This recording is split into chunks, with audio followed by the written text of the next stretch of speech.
Well, the next example is about the communication between two processes. We will have here a graph set representing an ATM, and a Petri nets that will be the bank. Okay, the ATM is about presenting some UI, so I will create a GUI first, something called param screen, where we will get some parameters, credentials, yeah, and it looks like we have a field which is a string, and of course a label for this, and I do that twice. The first will be the name, and associated to the field we will have a variable called name, and here a pin. Okay, and associated to this one we will have a variable pin, and this one is a password, so we won't see what's typed. And at third line I will add two buttons. The first one will be cancel with a rollback. It's important. And the second one is OK. And then we are done. Here we will add an initial step, a transition, another step, and an alternative step. And so on the left side we will have our cancel, and on the right side OK. So now here I will just add my created UI like this, and I'm able to test it now. If I say cancel, I go to the left, so it reacts. And if I say OK, as my fields are required, I have to write something there, and then I say OK, and I go to the right side, and that's fine. Okay, now once I'm here, I can say stop and just exit the process, and that's it. And here on this side we will go on.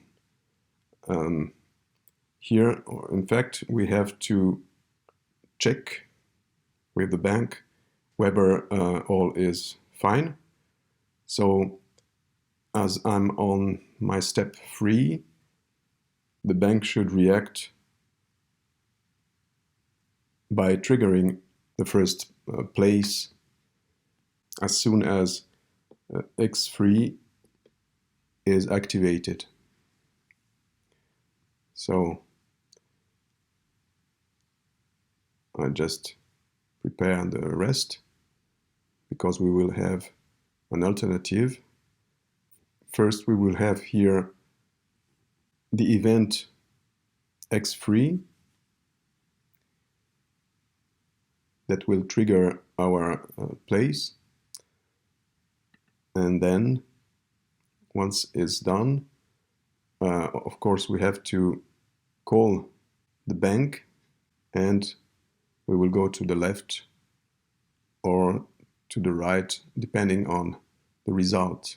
First I will create an initial node here which will instantiate the bank.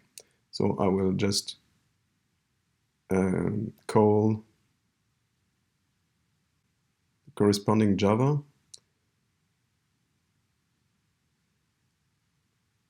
and I search it. It is somewhere here.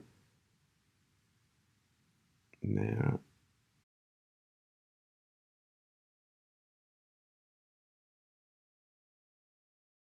And now I found it. Okay, so I will instantiate that, and I will call my local variable bank, just like this.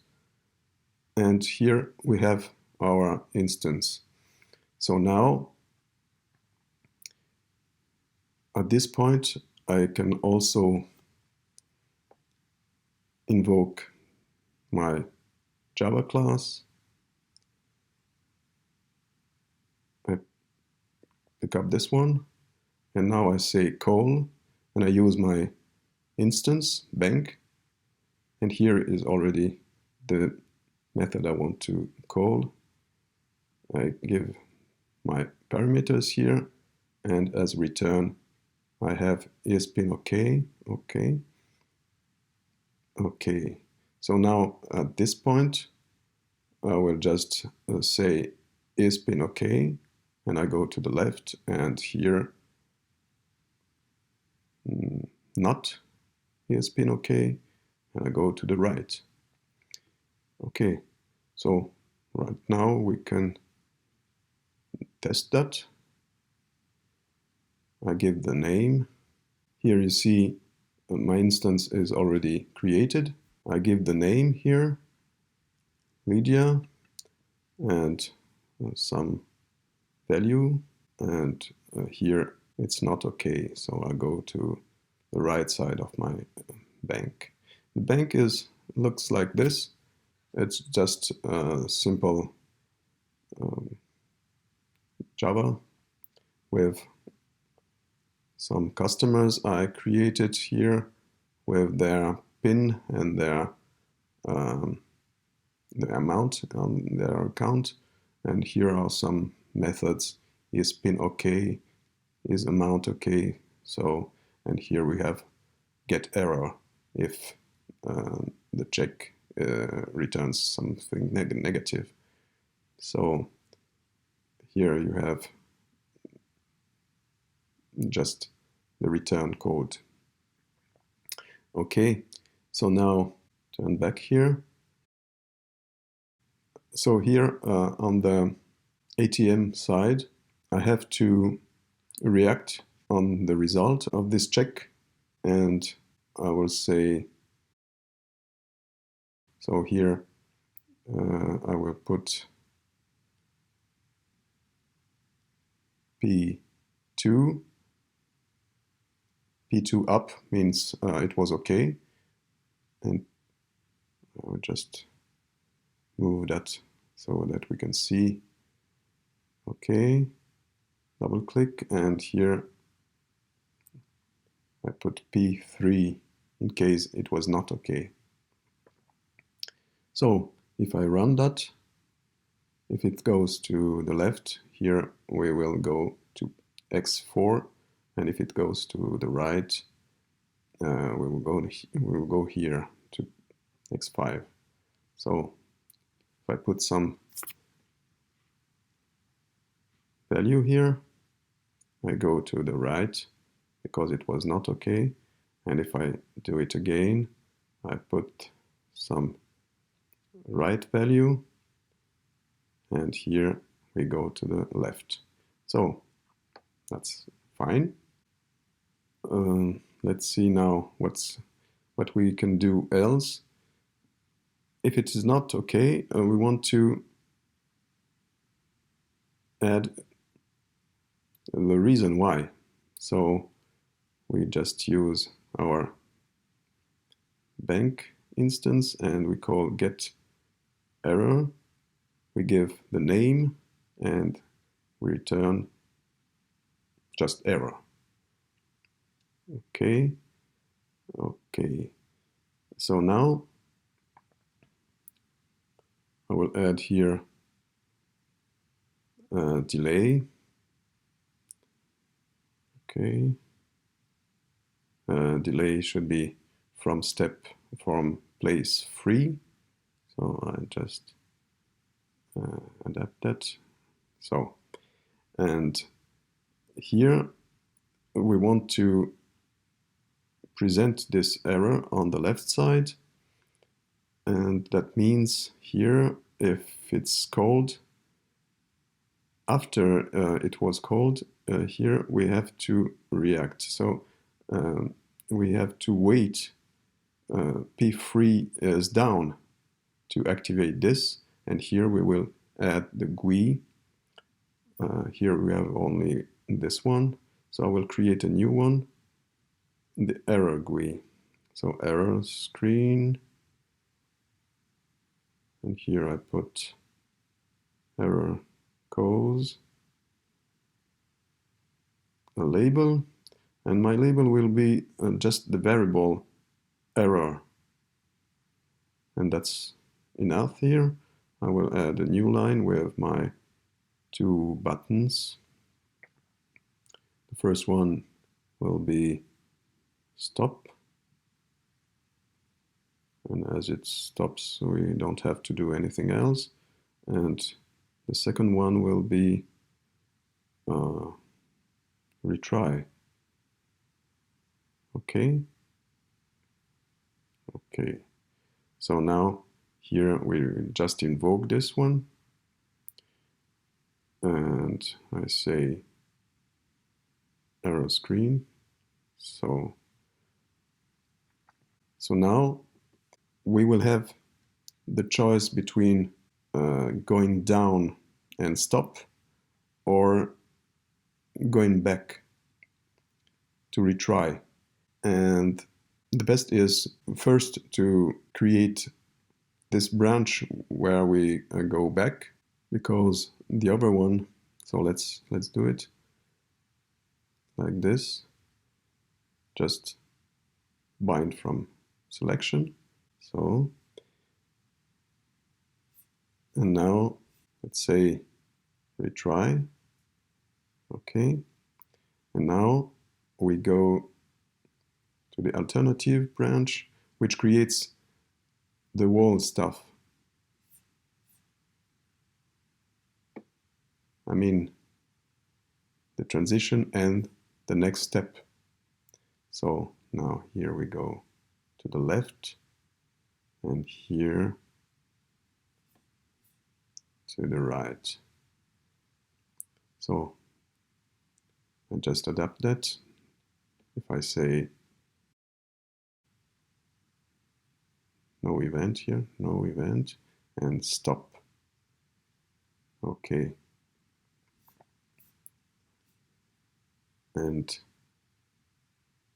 now I'm finished with this branch, and that's it here. Here we go back, and let's see what happens. So first we write anything here, and we have an error telling this customer doesn't exist. Okay, we retry, and here we put Lydia. Lydia exists, but the pin is not okay. So if we retry again, if I put the right value here, it's still not okay. Why? Because is pin okay was already set to false, and my place 3 was activated before we had time to call the content of P1. That means either we add a bytecode injection to our method to say it's done, or we create manually just a new assignment variable done, telling okay, it's done, and here we check if it's not okay, and is done. We go to the right side.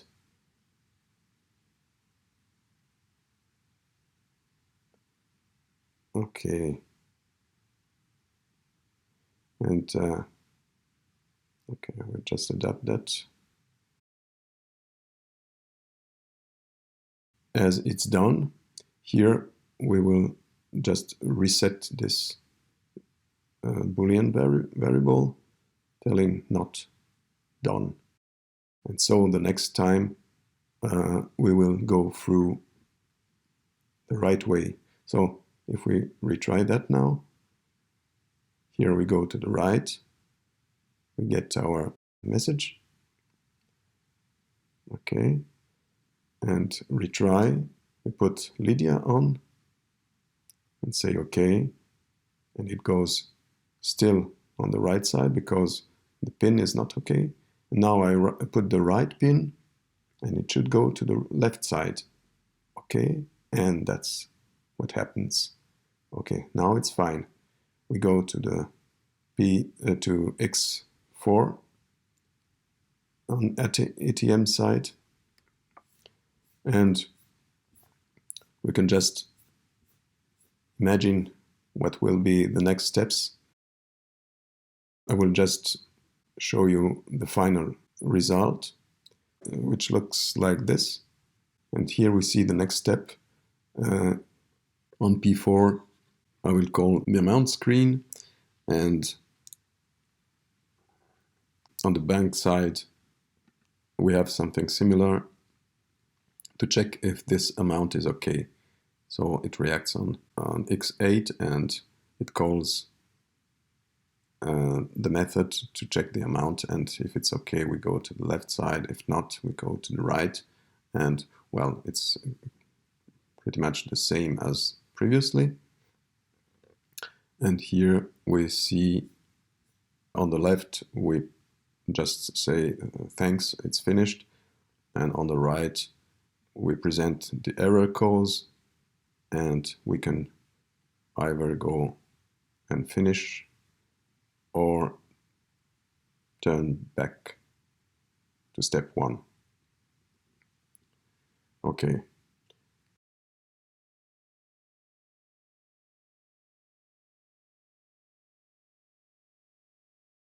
So now what we see is our two separate flowcharts are in the same process. So the communication happens quite easily, but we intend to run that from outside and to separate both processes. So they have to communicate with each other. So how can we do that? First, we have to imagine on step 3, we will send all needed information to the bank, and the bank has to receive them. And to do that, we will use a kind of variable that will be a web variable, which is here. I'll just click on it, add, and I give it a name, bank web. I can use encryption to have some encrypted communication, and I will just add a port here to say we will be listening on this port like this. Now here I double click, and the instruction will be here, a web call. I will use this bank web as variable, and here I will send, first here will be a string, the name, I will send the name, and I will send also the PIN.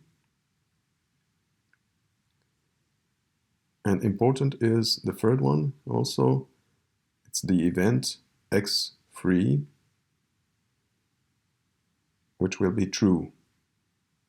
And so it will react, and we wait then for the response, which will be P2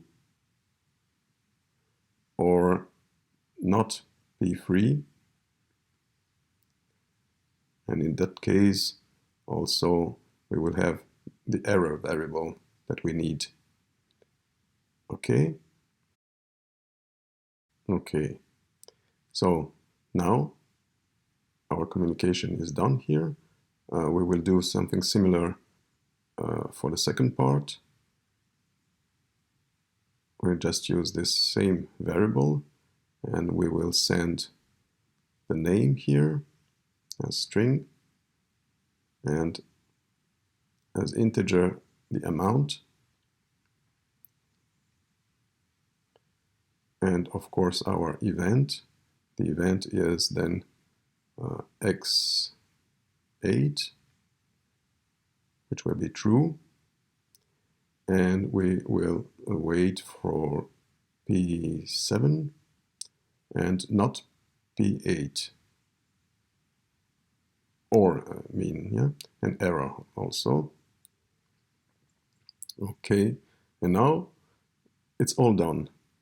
So now, as this project was saved, I will just export it like this.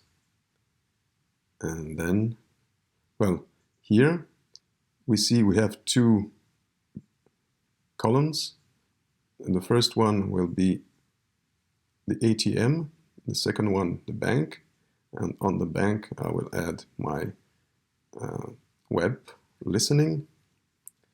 So that will be the receiver on this port, and this one will send here. We won't use those controls because we don't need them. So now let's turn to the terminal. Here we go to the right path, to the right folder, and here we see the two processes. We can run them separately. So the first one will be here, and the second one will just go to the same folder here.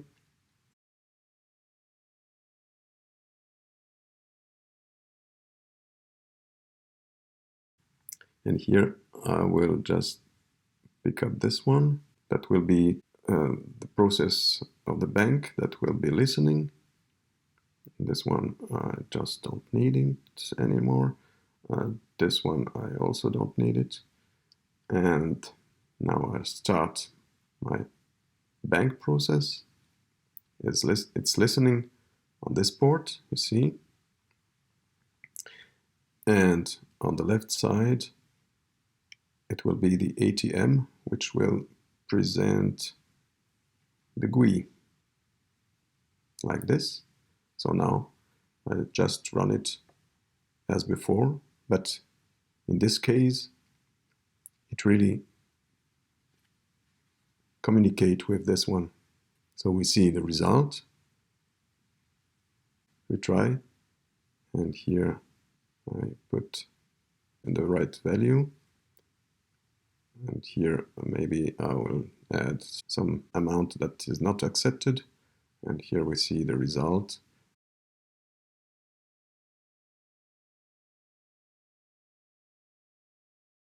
We retry, so it's the same. We go through, and here I say this amount should be okay. And here I get my result, thanks, and it's done. Okay, so that was a simple example with something running without writing much code. Thank you for watching and hope you enjoyed. Bye bye.